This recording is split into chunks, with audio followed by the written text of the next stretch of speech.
the FIIOB podcast. And before I introduce the panel, like, share, and subscribe to our channel for more content. And do also subscribe to FIIOB TV for more regular updates of the live matches. And tonight, it's gonna be the discussion of the Europa League pre-match. And yeah, I don't know how Man United made it with starting at 10th in the start of the season. And with the panel tonight, we have Prashant Bhau and Mr. Khatri over here representing. Shreyas is over there chilling, representing Man United and representing the La Liga Armada of Villarreal. We didn't find any Villarreal fans, by the way. So it's Sriram and Nilesh. So welcome aboard to this episode. So as usual, I'll first start with Prashant Bhau. Just Prashant Bhau, I think we have had many podcasts together. Like, this is something that we have already discussed. Ole Gunnar Solskjaer being a manager of Manchester United, even though he has not reached the heights of Jose Mourinho, would you actually think that he has done a better job to lead the team with what resources he had and he didn't have in the start of the season to where the team finished in the Premier League and vying for his first silverware this time? What do you think, sir? I would be lying if I say United has not done a better job this season than last year. That's not because of where we are finished or what trophies we are going to compete against. But the loss against Spurs was, I think, the turning point for Man United this season. Because it was one of those defeats, right, which can break your team entirely. We have seen that with Arsenal this season. We have seen that with Liverpool. After they got drubbed by Villa in the first half of the season suddenly went downhill. When I say downhill, forget the injuries and everything, but the team suddenly looked very weak in mentality. And that is not Liverpool, what we have seen in the last 4-5 years under Jurgen Klopp. But with this Man United team and with Ole Gunnar Solskjaer, with whatever limited resource, I mean, if you have Lindelof and Maguire as a defensive partnership, and then you have Dan James as a backup, and you finish, and someone said to me at the start of the season that United will finish second, I would have been laughing at it because this team is average. Let's not kid ourselves saying because we finished second, okay, fine, you know what, they are going to challenge for the Premier League. No, I'm not going to say all that. We're a very average team compared to other teams. It's just that we have been very consistent in the sense of our away league record. And there's a reason why we finished second because we just didn't give up in the away form. Of course, our home form is only God knows what happens to them. There has been losses like the one in Sheffield here or there, but overall, I'm pretty satisfied with the season in Premier League. I don't want to go to the Champions League, FA Cup, or EFL. EFL also, I'll give it to it because we lost to one of the best teams in Premier League, which is City. FA Cup was not pardonable. You play against Leicester and you rest Bruno Fernandes. You don't do that. Uh, Champions League, we bottled worse than Leicester. Leicester and Spurs are definition of bottling, but we bottled worse than them. But overall, right, Ole Gunnar Solskjaer has done a job which I think many people in the world will not appreciate it because he's managing Manchester United, right? Because you are a club which is synonymous with success. We are not talking of some club like who makes it to Champions League final once in their entire history and then they say that manager is better or whatever. I'm not going to rip on that, but Ole Gunnar Solskjaer has brought what this club needed, and the right word for that is stability. We needed stability after Jose Mourinho and his wreckage journey which happened at Manchester United. In terms of your number of points and all, you can compare whatever the hell you want, but deep down, every Man United fan today will be very happy because we didn't leave till the last game of the season this year. We didn't want another Leicester bottling for us. We wanted Leicester not to bottle for someone else. That is the change which happened in this year. But overall, I would rate United season on a scale of 10. I would give them a good 7 because with the kind of problems what we had with Pogba's agent, at one point of time only Bruno was scoring. He still does. That's a different story. But we were all criticizing Edinson Cavani, saying that यार वो आया injure हो गया खेल ही नहीं रहा है. Suddenly Edinson Cavani's season changed overnight. From January Edinson Cavani is on fire for us. Bruno Fernandes पे थोड़ा सा load कम हो गया, but still he's the main creative outlet. Pogba looks a different player. Luke Shaw, what a season he's been having. Maguire, of all the criticisms he's got, now we realize how important Harry Maguire is, right? Victor Lindelof, lesser said it's better. But overall, like, Aaron Wan-Bissaka has had a very average season. I'll not say that he's had the best season ever, but he's had a very average season. He's been a very average player and he's done his job. Scott McTominay and Fred, God only knows what will happen to us with that midfield. Rashford has improved. Greenwood has improved. Overall, Ole Gunnar Solskjaer has ticked all boxes which were required for the season, apart from the transfer. And we all know what happened to us in the transfer. So, good, solid season by Man United. Absolutely. An in-depth season review, continuing the identity of what Manchester United are all about. And Mm. talking about identity, if you guys are wondering what that Samrat Basu means, it's my real name. You all know me as Neil from Netflix Football, so that's a given. That's always a given. And talking over about identities and stuff, Mm. let's not forget that Unai Emery, he was lambasted at Arsenal for being that good evening kind of a guy, but he is a decent manager. Nilesh, I'll ask you this: that the fact that what he has done with this Villarreal team, even though that they had a moderate squad, taking them to the next level, especially outdoing the likes of Napoli to be very consistent in the league approach as well. They tied down to the end of the season. Did a Real Sociedad all over again. In the La Liga contingent, how well do you rate Villarreal? And how much do you think a Manchester United side without their captain Harry Maguire are susceptible to the pace of and the attack power of what Villarreal can think? Ilish? Last time I read Harry Maguire was doubtful. Are you certain about him not playing the game? Yeah, Ole 100%. confirmed today. Ole confirmed today that Harry Maguire will not make it. Okay, He's still looking very below average in terms of his recovery. But so he's final not call will playing. be taken. Yeah, final call will be taken before the match. But Ole said 90% he'll not make it. There's no chance. Okay, so without Maguire, I think it's gonna be a difficult game. Otherwise, it was have been United all the way because Villarreal they have not been at the best in the league. They have finished seventh, and United just annihilated Real Sociedad in the Europa League round of 32, 4-0, I guess. In the first leg and the second leg finished 0-0, and Sociedad finished fifth, and Villarreal have finished below them. But that's not how football works mathematically. To score, and it does not work that way. Hmm. But still, I think Villarreal it might give some problem that Maguire is not playing. About Emery, I think they brought him for the same reason. They have focused totally on Europa League this time, and Emery is known to be very good in the league, and that's why I think they brought him and they focused on winning the Europa League this time. And he hasn't changed his game style, like playing from the back, that structured gameplay that was his outdone in Arsenal maybe, but he still does that. And I think they're gonna have a good shot against Manchester United this time if Maguire is not. Against Spanish opposition, it's something that it's very, very difficult. Moving on to Shreyas. Shreyas, you're the United contingent that's the part of the podcast tonight. That's been and the Europa League, the build up that we had, Shreyas. We had faced Milan, we had faced Real Sociedad. In the semi-finals, it was a different ball game altogether. And the fact that United has actually broken that semi-final juju is actually commendable from my end. But yes, I'll ask you this: would you think that actually the form that we are carrying into it has been on sorts of not basically classic Manchester United? It has not been classic Manchester United since a very long time. Would you think, like, I understand what how experts say that league form goes out of the window in a cup match, especially a cup final, and having rested the players that would likely to be starting in the final, do you think that United take most of their good form into the final nights? I actually don't think so. I mean, it's been 5, 6 games. I think one thing that we have to consider is the league run that we've had.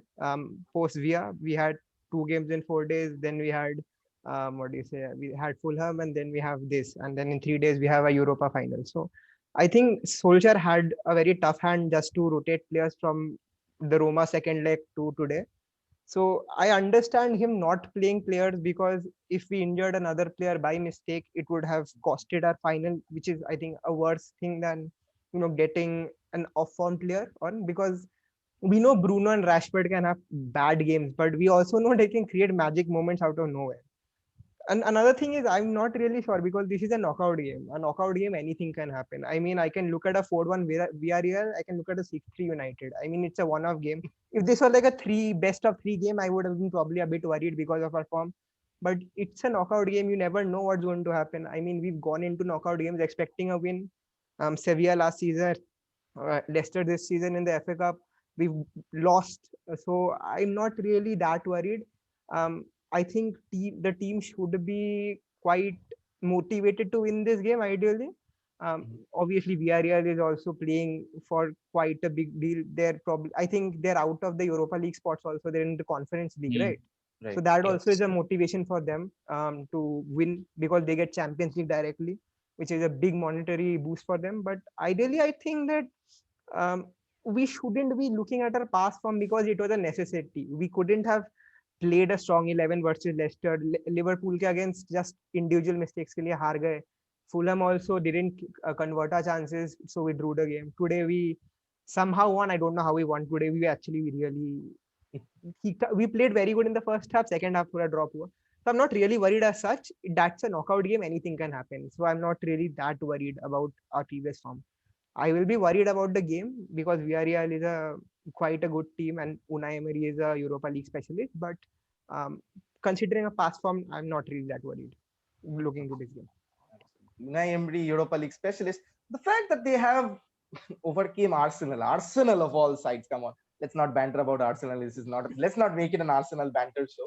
Unai Emery has full rights and exclusivity to that. No one banters Arsenal. They banter themselves. So. They won today, by the way. Yeah, they are the best London club, fourth best London club out of 4 London clubs. So yeah. Next season Second best fifth North London club. Yeah, second best. जब Brentford आ जाएगा तो fifth हो जाएगा. Brentford आ जाएगा तो कुछ बोल नहीं सकते. फिर मनीबॉल लीग है पूरा. ब्रेंटफोर्ड और another bottler. So another bottler. Out of all biggest these game. out of all these statements, we can finally agree that Arsenal is the best club in Arsenal. So I have no other statements. An interesting trivia. This is the biggest game of Villarreal's history. The last biggest game they had was 2004 and 5 semi-final. That was against Arsenal, which they lost. And Requelem missed a penalty in that one. Yes, missed a penalty. Saved it. Ronan Nicolme. Roman Nicolme. Ooh, interesting. It was Quite a saved by Villarreal side in those days, the Yellow Submarines as they call it. They had Marcos Senna, dude. He was my favorite player in that yellow jersey, Marcos Senna. Yeah. Not being racist, but that gentleman in that yellow jersey and in the center, and he was the only visible player in that entire place because he used to run and just track down every goddamn ball. That was my. मेरा that was FIFA my 2009 से vibes आता है. I remember FIFA 2009. My first memory of Marcos Senna. उतना मैं FIFA नहीं खेला, but Marcos Senna was that name which used to always come out when you mentioned Villarreal. Now Danny Pareo, because of what happened last year with because of what happened last year with Valencia. No idea why Valencia sold him. They got him for free for 30 Yeah, they million. got him. Yeah. Absolutely. So And then there's Also- Alberto Moreno who's playing there, Liverpool guy. He won't start. He won't start. He should start, man. He should start. Great guy who costed Liverpool their Europa League. So yeah. But what are we saying? We let Nelson Semedo score today against us. मतलब ऐसे बोल रहे थे. Sriram is not happy. Sriram is like, भाई हमारा player है वो, उसको कुछ बोलना नहीं. Wolves गया तो क्या हो गया? I am thankful to Jorge Mendes for getting us 40 million for Semedo. Really. Yeah, he was average today. I mean, he guys keeps should be getting thankful exposed. for his Portuguese national passport, or else who are the team that Wolves would have? Even Nuno is leaving now. Nuno has left the club. He'll leave the club after this season. So I think Who will leave Just the club? rename- Nuno is leaving the Nuno. club. Yeah, sorry. Yeah. So just rename them Portugal. Okay, let's not make it a Premier League podcast altogether. We know the best league out there, whatever it is. But anyways, and not get bantered for this straight away. But the fact, Sriram, I'd ask you this. In the La Liga contingent, I was just looking over some stats that Villarreal, in their build-up to the league finish and to the Europa League final on their way, they have had quite a few red cards. And understandably, you have that Unai Emery style of, what in simpler terms, of physical football. But somehow or the other, the dark arts do prevail. And the fact that they have had one versus Arsenal where both of them got sent off, one versus Barcelona. Before that, one versus Eibar. And the list keeps piling on. And with the likes of Bruno Fernandes, Paul Pogba, Marcus Rashford, Edinson Cavani all starting, do you think the likes of Raul Albiol in the Villarreal defense is good enough to cope? Or do you think that Villarreal actually, with the firepower up front, Gerard Moreno, and we have seen how Lindelof suffers against physical forwards, I think Gerard Moreno and Paco Alcácer can do some great damage. Even if they concede, they can just outscore the opponent. I'm of the belief that momentum is something important in sport in general, and Villarreal have been very bad. They scored 4 against Sevilla, by the way. Carlos Just Bacca recently, just Carlos Bacca hat-trick, yes. And yesterday, I saw Oh my Carlos God, Bacca he's play still against- active, Carlos Bacca. Really? he yesterday- missed a shitload yes. of chances against us yesterday. And yesterday he was so wasteful. He was so When you wasteful. just said And he- Raul Albiol, right? I was just thinking, oh, He's still Madrid, playing. Napoli, and then Villarreal. Oh my God. Long career, man. Raul Albiol is playing, but their main defender is Pau Torres actually, and he's one of the best in La Liga itself. He's excelling in recoveries made. He's excelling in aerial duels. But that defense as such, that back line, it doesn't fill you with confidence. There's Pau Torres, there's Raul Albiol, and on the left side you have somebody Alfonso Pedraza. If it was Pervis Estupiñán, I would have said, okay, Pervis Estupiñán is fine. But Pedraza doesn't fill me with confidence. On the right, you have Mario Gaspar, and he would be up against Luke Shaw. And Luke Shaw this season has been so good. I don't think Gaspar contains him. If there's Finally, one some La place, Liga I fan hear you, actually- Jinx Sriram. I hear you. Jinx. no, I'm saying if Villarreal are winning this game somewhere, it's the midfield. Parejo, Trigueros, Chukwueze is there, and Yeah.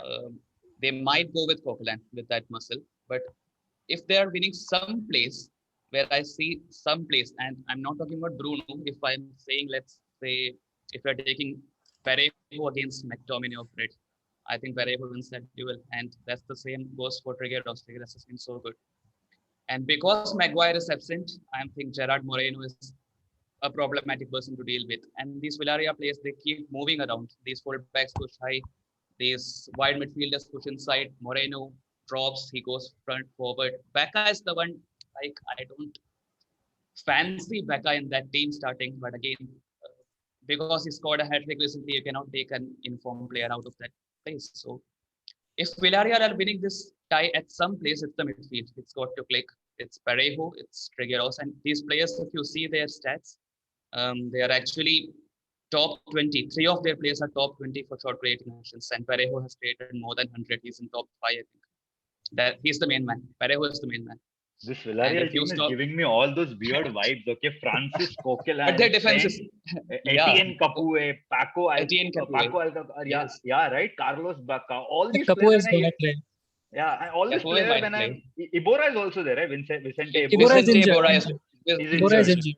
Yeah, when I hear all these players' name, I've been hearing their name for what 4-5 years now, and they're still Unai active. Emery just went into They've FIFA just- and was like, मुझे लेना है ये सब.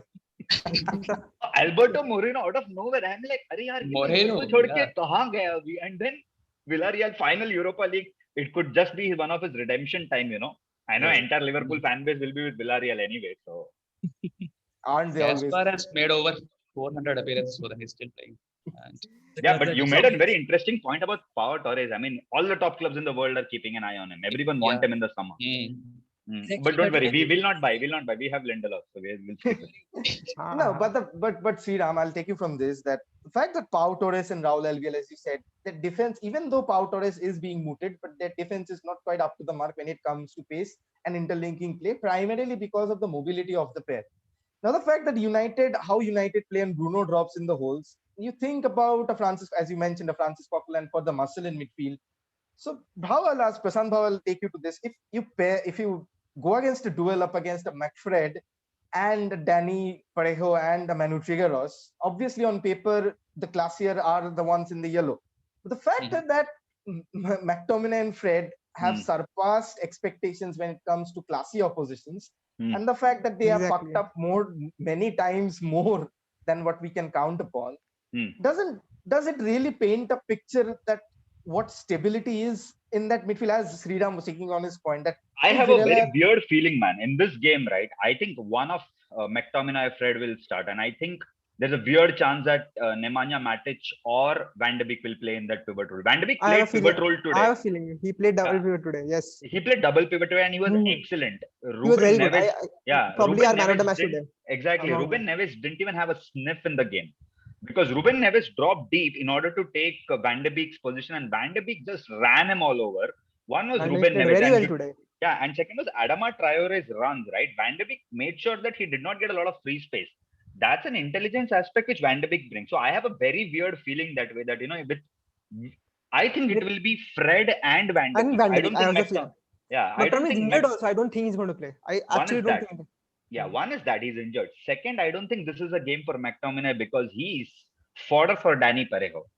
Okay, not everyone is Calvin Phillips who will leave his position and then McTominay can run at him. Danny Parejo is a smart customer. He might just give him the space to run. And we all know Danny Parejo's passing and his vision. He's someone who's known for his long balls. He's someone who can control the tempo of the game. And for any team who's an underdog and who wants to win. See, right now, let's face it, Villarreal are the underdog, not because Underdogs. they are a small team or whatever. It's because United come with that reputation. United are Right. in the Europa League final. Yes. They have just smashed teams for fun, and you can argue that these teams are nothing compared to what oppositions they might face in the Champions League or whatever. But United have made their way loud and strong. They haven't been like cagey wins anywhere. United have really brushed the oppositions.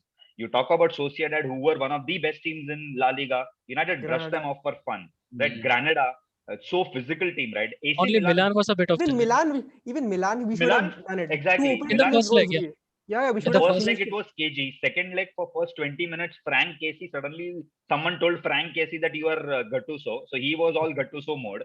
Then that Gattuso mode backfired him because he suddenly left hole in that midfield. And it's a very common, I think the only manager who has never understood this is Pep Guardiola, that you press this United team will hit you. You don't Absolutely. press this Manchester United team because they are waiting for you to press. What does United team have? The United team has got only one thing, which is pace, and they are waiting for Rashford. oppositions to press them. It's not just Rashford, Sriram. There are a lot of players who are not Cavani quick. is a very interesting. Cavani Exactly. runs very well. Cavani runs Cavani, very well. and then there's Luke Greenwood. Shaw. Yeah, There's Luke Shaw. Greenwood. There are a lot of people who can run at you. Yeah, in so that Greenwood team. did not start today, right? He would No. start that Nobody Europa started. final. Nobody started in that game. It was all kids who played. But having Yeah. said all of this, right, this McFred duo, if they start this game, it's going to be a very cagey, boring game because these two people are good together, but they don't contribute anything in terms of our attack. What do they do? Progression. They break the ball, they give it to Bruno, and they're like, "हाँ ठीक है, Bruno भाई, अब तुम चलो आगे, हम तुम्हारे साथ हैं." That is their ideology of football, and I don't blame them because that is why they're set it.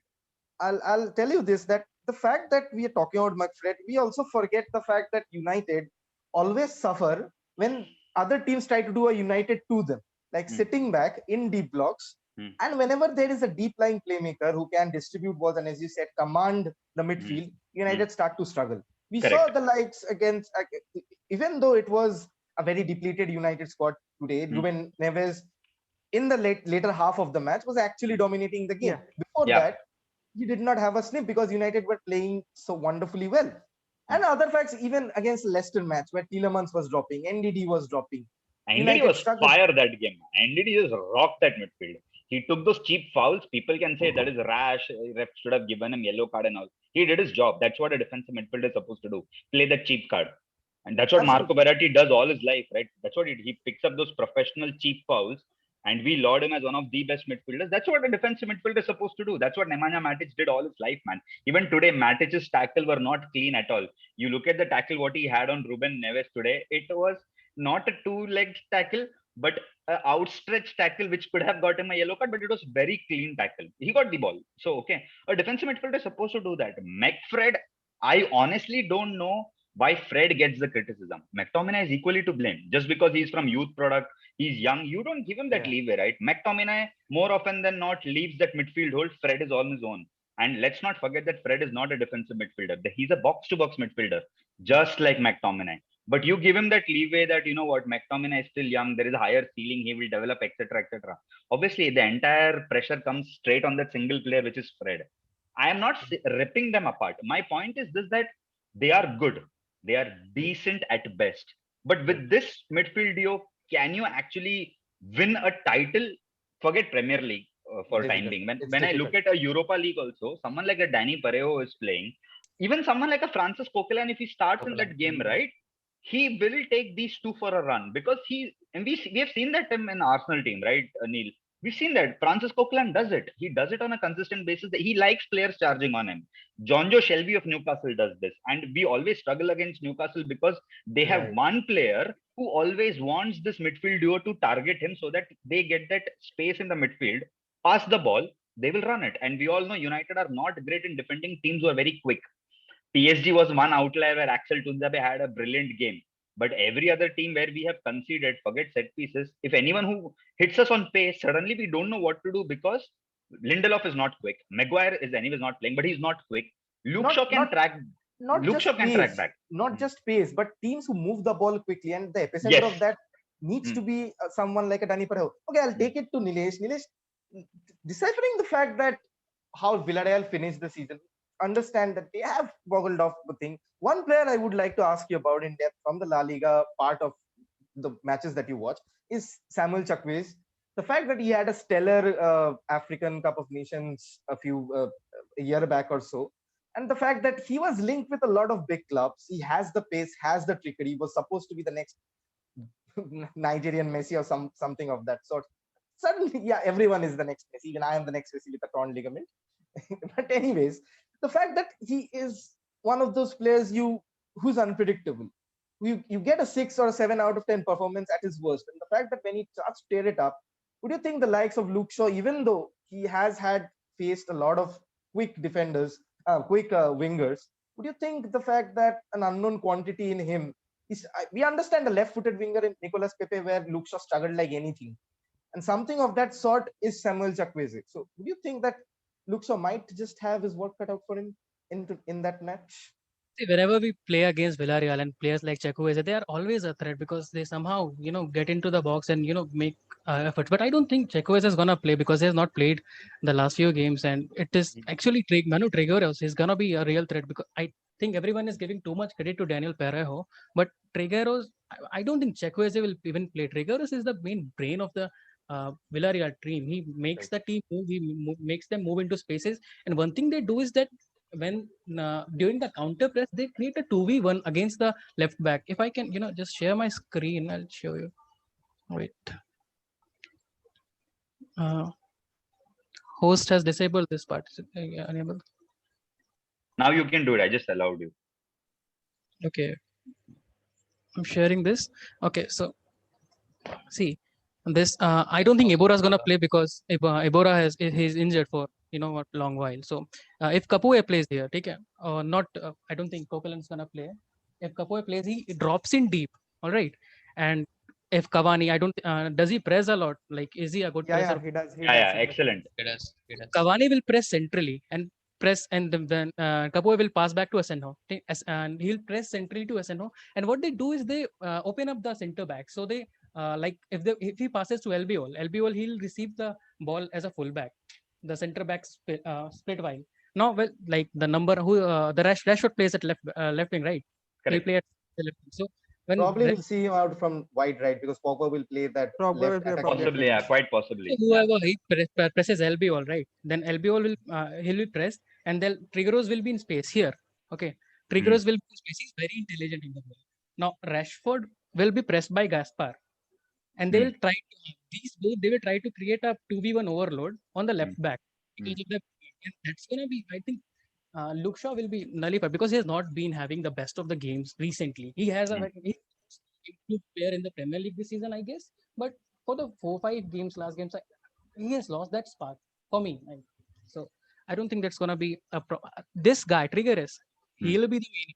Danny Perejo is there, all right. He will be moving those spaces and everything. But Trigueros, he's the brain of this game. Nilesh, just to add to your point, right? This is exactly how we beat Man City. This is the same mistake what Man City did to us. 2v1 overload.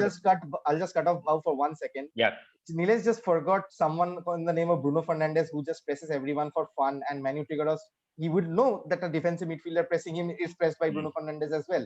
Bruno Fernandes marked Rodri out of the game completely. Not let him have one pass, and Rodri was so occupied in the Luke Shaw goal that United scored in the second half.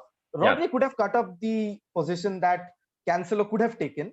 And the fact that Rodri was preoccupied by Bruno's run actually made Luke Shaw that space. And what Nilesh said is true that Luke Shaw might be nullified, but United have been very good recently with 2v1 situations on the left-hand side, considering the fact that Maguire has been there, who has won all the balls that have been lofted. Yeah. That is the only concern. Yeah, and I just want to add what Neil said, right? We actually like playing these kind of oppositions more because you're going to do a 2v1 overload, which means we only need that small space in that game to counter just that space. Their shape and position is a bit asymmetrical, right? Mario Gaspar, he drops back. He does not go forward. It's a bit asymmetrical. It's skewed to the right. Yeah. I actually don't like football played in paper, but just to address what you just rightly mentioned, right? You mentioned about those straight line of two center backs.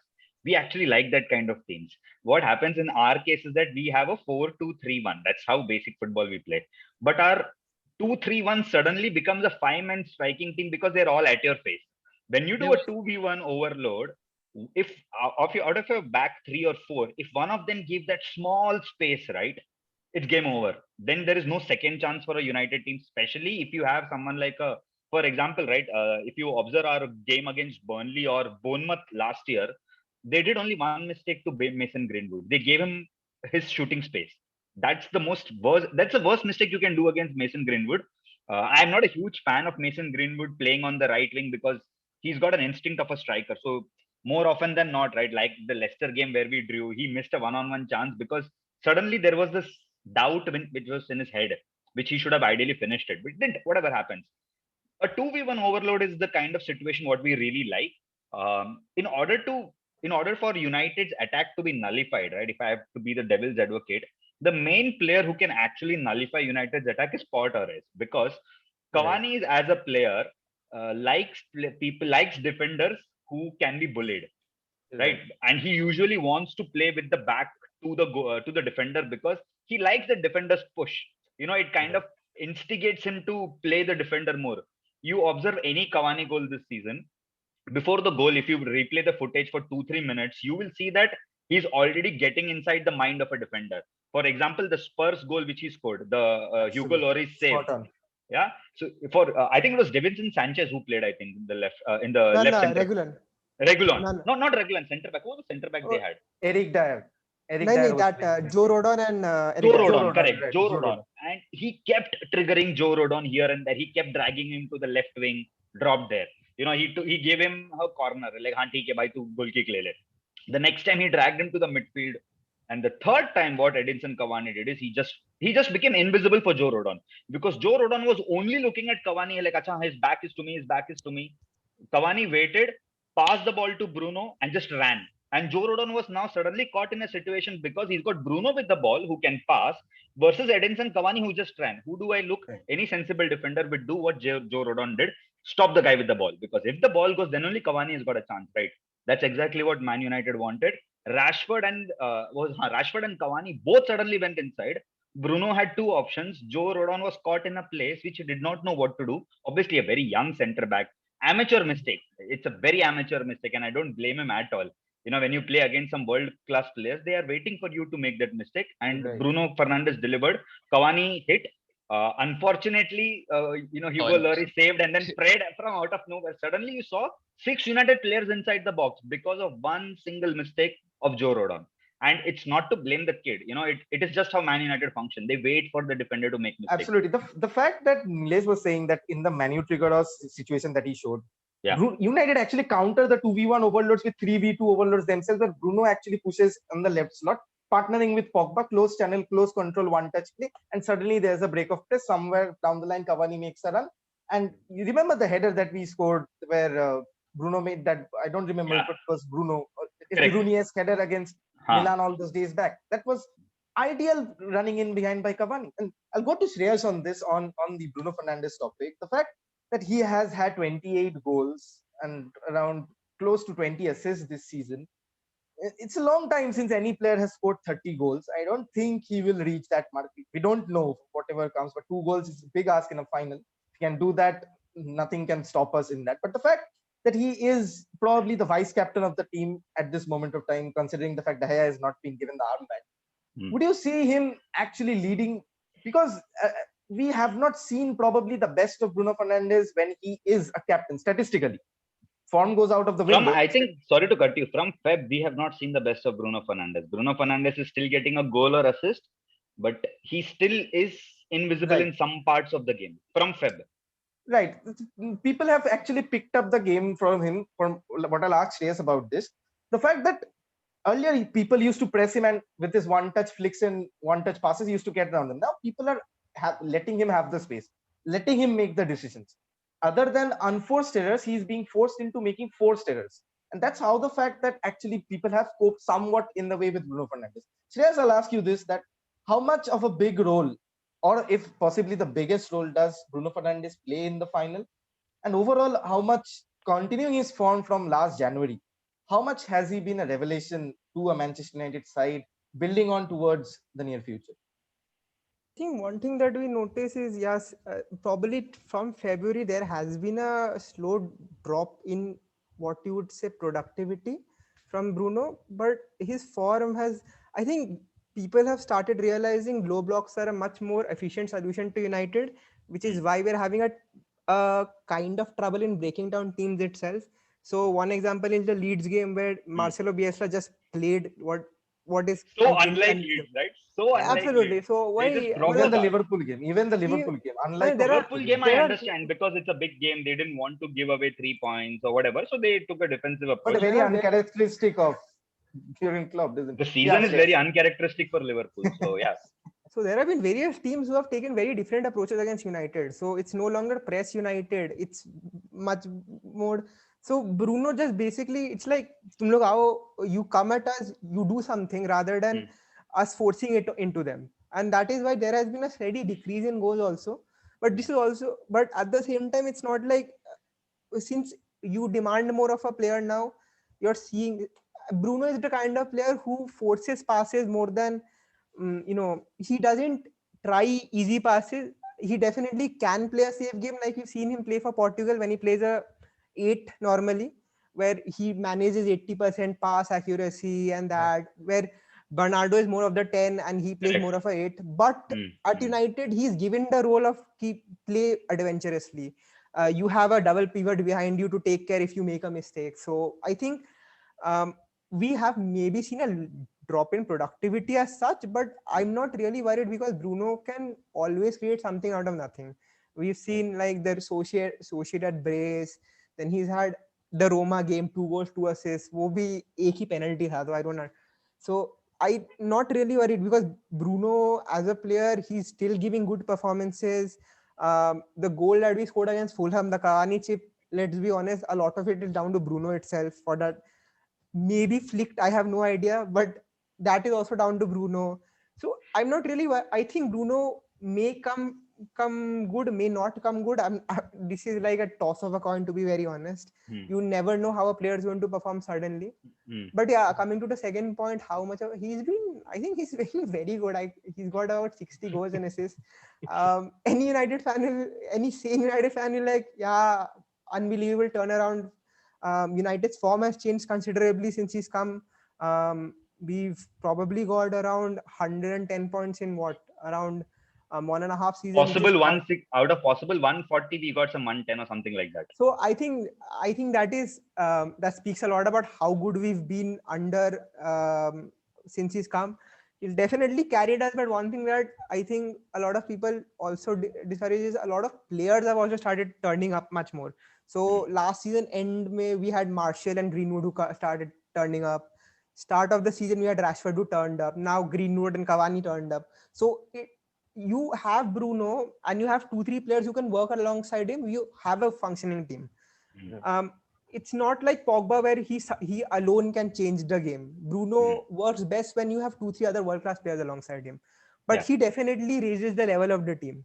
And Pogba just to add to what Shreyas was saying, no, Neil, I have 2 cents to add on what he just he's been perfect with analogy of what Bruno Fernandes. Just to take that analogy to another sporting term, Bruno Fernandes for me in tennis reminds me of one of my favorite players ever who came from Russia, known for his fierce temperament, used to break rackets for fun, by the name of Marat Safin.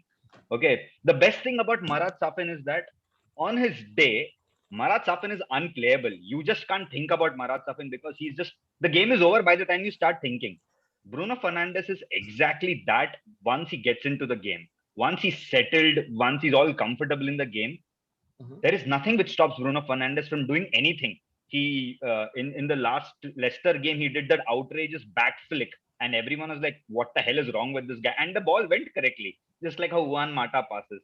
There are certain games where he suddenly drops low in the midfield and he just delivers a 40-yarder ball. Everyone is like, "My God, he can even play a deep lying playmaker role." That's how good his vision is.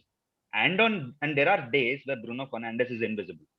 You will just not see, oh, Bruno is playing. For example, the EFL against City, Rodri and Fernandinho just took him out of the game because Bruno Fernandes suddenly did not know that भाई मेरे साथ 2 आदमी है. मतलब एक तो is a giant by the name Fernandinho who's so intelligent. Before the ball came to Bruno Fernandes, he covered all the possible areas of passes which Passing Bruno was lanes going were to, all were cut. right? All were cut. Everything was Like cut. So not what was giving Bruno the space. Absolutely. exactly, what did Bruno do in that sense? Bruno always tried to look for that other teammate. He knew that, okay, fine, I am out of the game. What can I do? Let me bring the other guys in play. Of course, that didn't turn out well.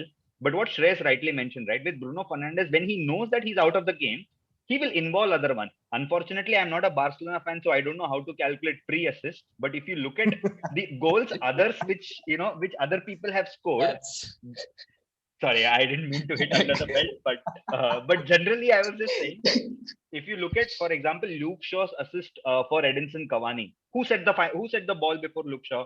Bruno Fernandes. Mason Greenwood's goal. Who set the ball before Bruno Fernandes? Who set the ball before who was this? Rashford? Bruno Fernandes. Everywhere Bruno Fernandes is visible. I'll go. Involvement is unquestionable. Yeah, I'll go as far as saying that I have seen Man United for the 20 odd years. One of the happiest days of my life was when a boy wonder came from Everton and we signed him, because I was so excited to see Wayne Rooney as a Manchester United player, because Rooney defined everything what my teenage years was: rebellious, fiery, not listening to my own parents, doing what I wanted to do. Rooney was that. Rooney did that because he didn't do what the manager wanted, but he won you the game and the manager kept him. Bruno Fernandes is a more disciplined version of Wayne Rooney. Of course, he's got those fiery moments. He does lose his shit in the game. But what Bruno Fernandes does give to this Man United team is the word perspective, which is what any team who wants to win a title needs. Who gives perspective to Man City? Kevin De Bruyne. And right now, Phil Foden is taking up that role. He brings perspective to that team. Absolutely. Who gives perspective to Barcelona, apart from the manager, previous manager by the name Pep Guardiola? Who gives them perspective? Lionel Messi gives them perspective.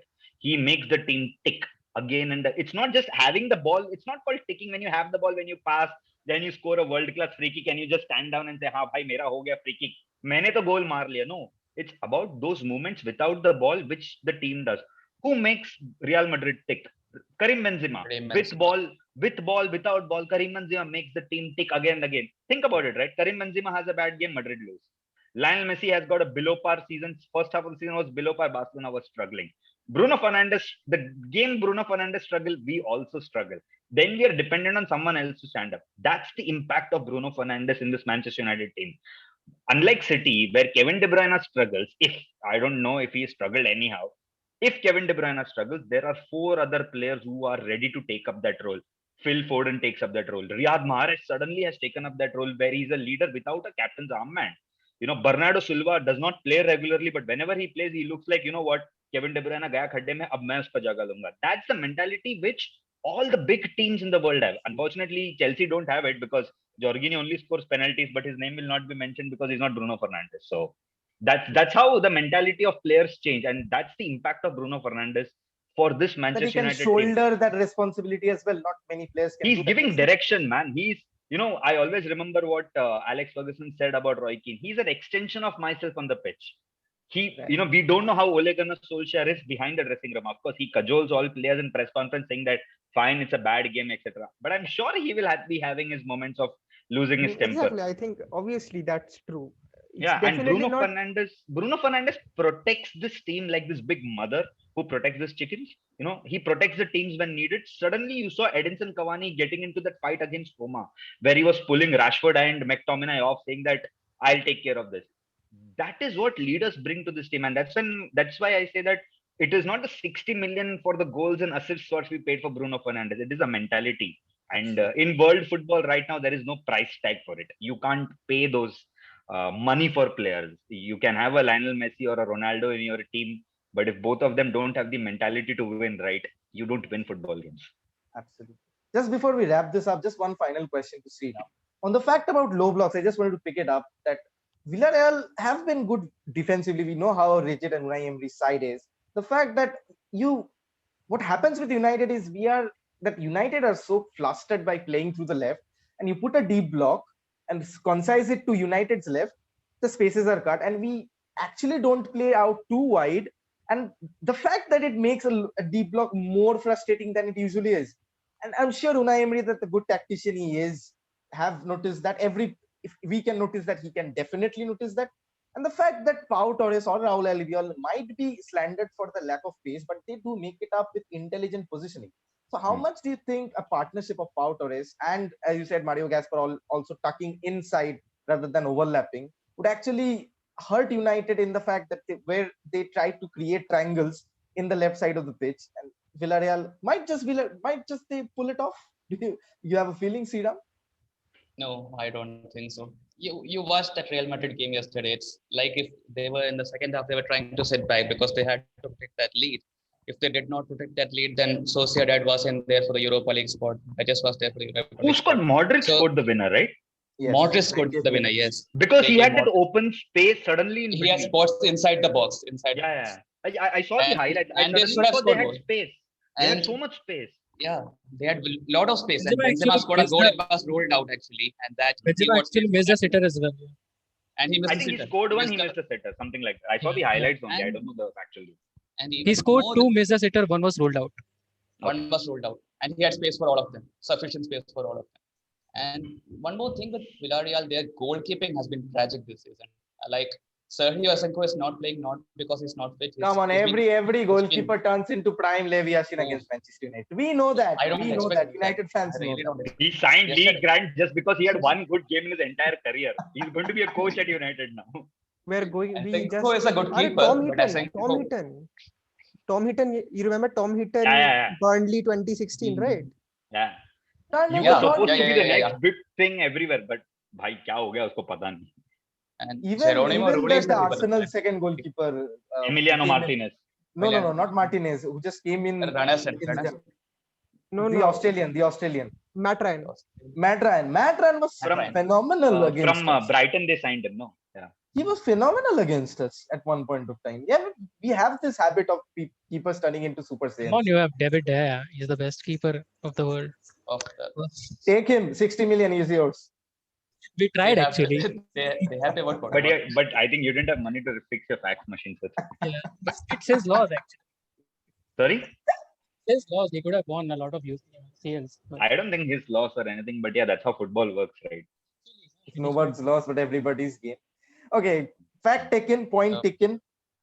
Let's just finish this off with some predictions. Nilesh, I'll start with you. Villarreal versus Manchester United. How many goals do you predict Manchester United are going to lose by?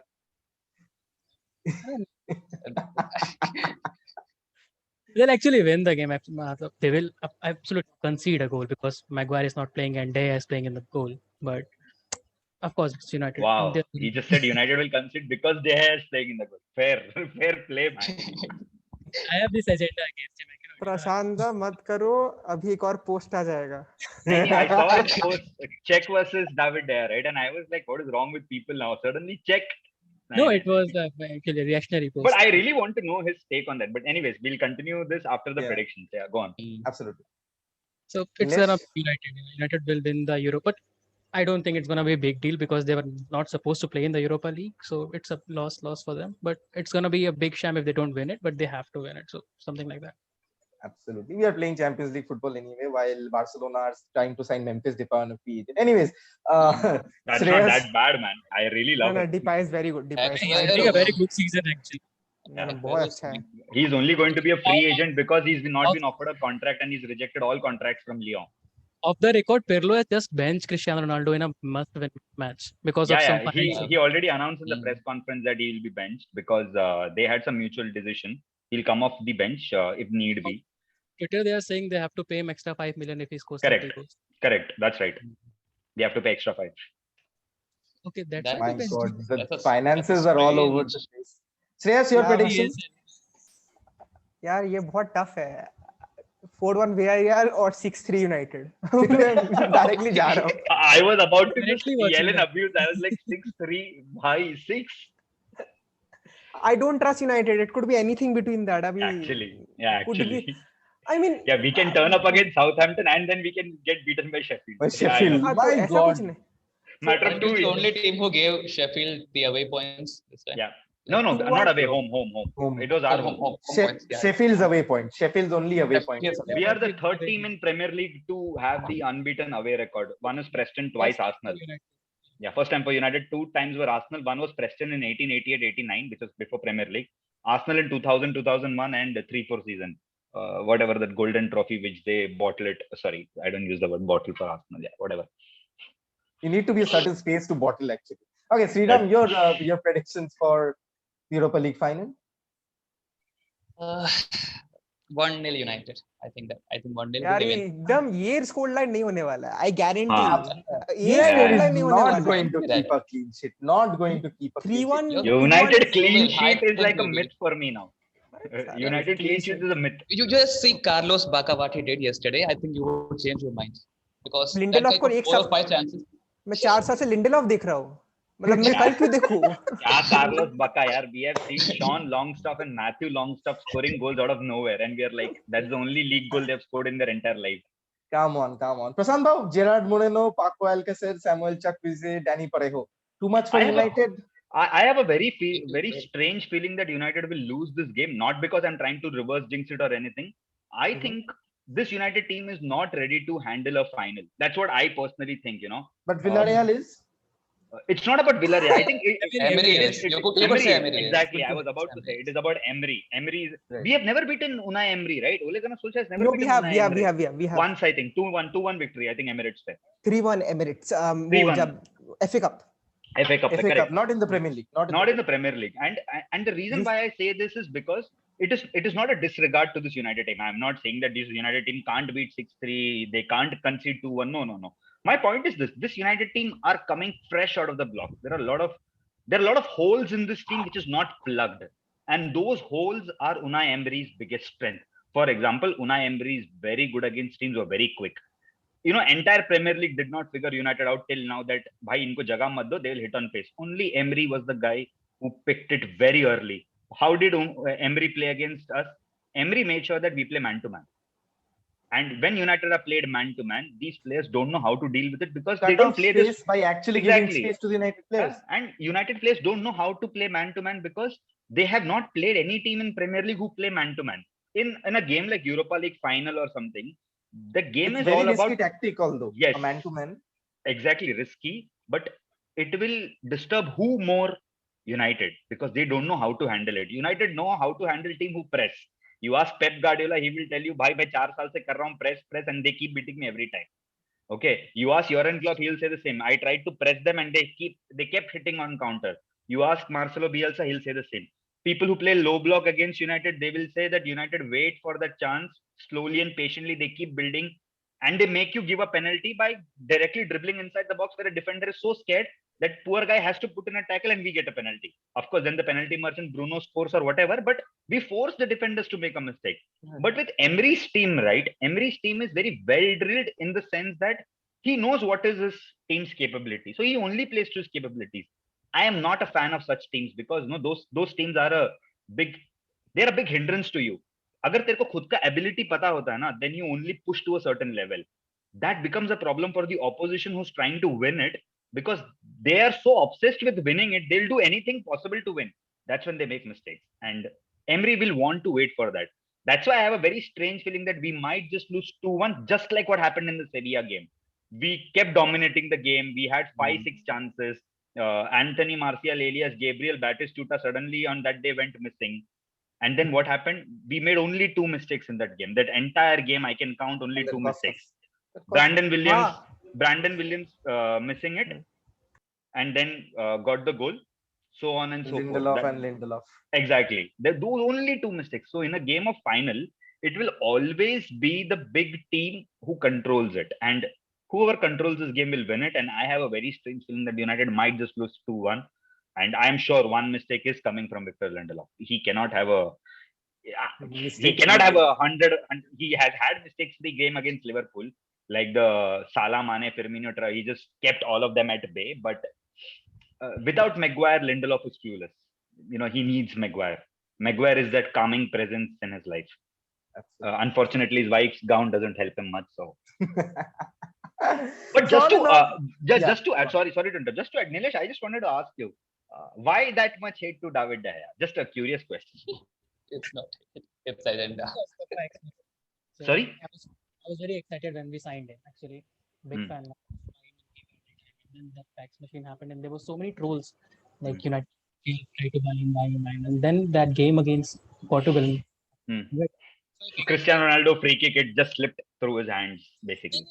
Not the free kick, the shot. Not a It was a free shot. kick, The shot, free kick तो खड़ा ही था, उसको समझा भी नहीं क्या हो गया वो. भी किया था, फाउलर भी किया था, कि पकड़ा एक तो almost उसने दिया था when who was the Portuguese striker? Who was it? Ricardo Quaresma, who almost scored against him, very fumbled.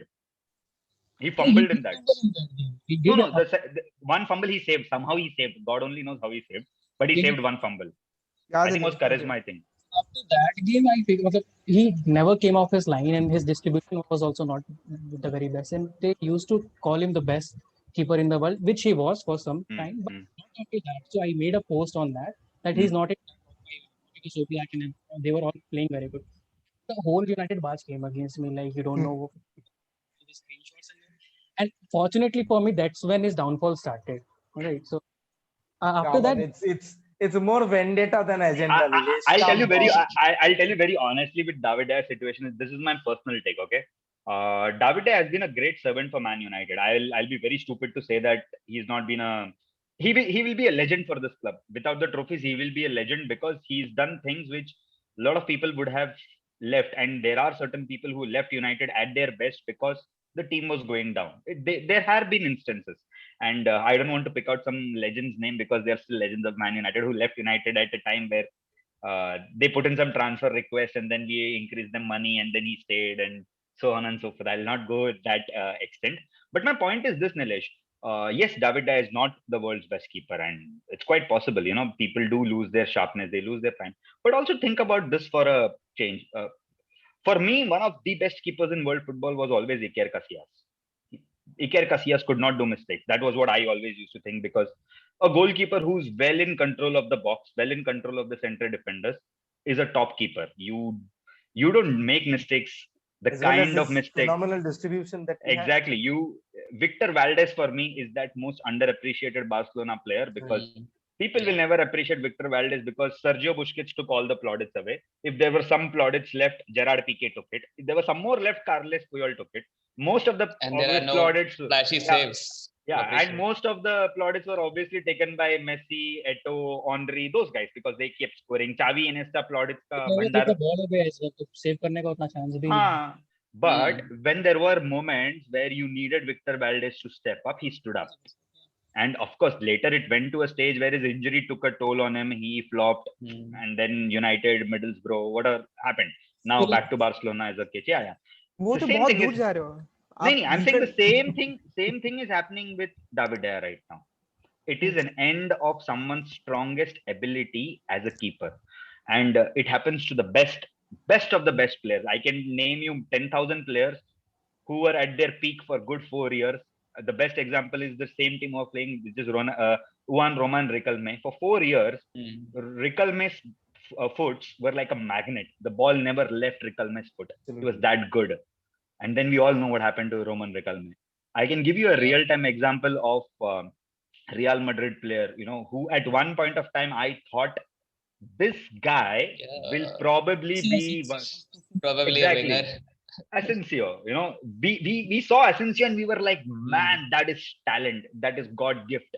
You don't build those kind of talent. That injury and after that, The same thing happened with David De Gea. Instead of an injury, it was a goal. Sometimes as a keeper, it is those small moments in the game which suck out the soul in you. And there are other keepers. Yeah, I and never there said are that he's not good. I just said he's not the best anymore. And United fans, how the reaction they are. They just came. Yeah, if you even ask me today who I would start in every game ahead of anyone, I would always put David De Gea over Dean Henderson. For me, Dean Henderson does not give me any assurity as a United keeper because he's very young. To be a Man United number 1 keeper, right? More than skill, you need pedigree. That's the word I David De Gea always was use. a United number 1 when he was 19. So that doesn't 21. quite hold That is 21. pedigree, man. You need 21. pedigree to be a No keeper. man, David De Gea at that age was, I think, he was a European champion. मतलब Yeah. Right. he was a क्या बोलते हैं, Europa Remember League one champion thing. by that time. Remember one thing. As a striker, you are forgiven if you miss the chance. You will have As a another goalkeeper, chance you to are As a score. keeper, you are not. As a goalkeeper, you don't have that chance. Thankless job, basically. Thankless Yeah. job. Totally thankless. It's just like how the life is, man. It's very unfair for keepers. Absolutely. So all in all a very good discussion. Just to sum it up, the fact that whatever we discussed, that United and low blocks and stuff like that counters 2-1 situation, moral and the gist of the story is if any team starts dominating the midfield, whether it be McTominay and Fred, sarcastically, or be it the more likely of a Danny Parejo and a Manu Trigueros, the teams are going to win the game. With the fire, both teams have the firepower in the front. Carlos Bacca scoring a hat trick recently.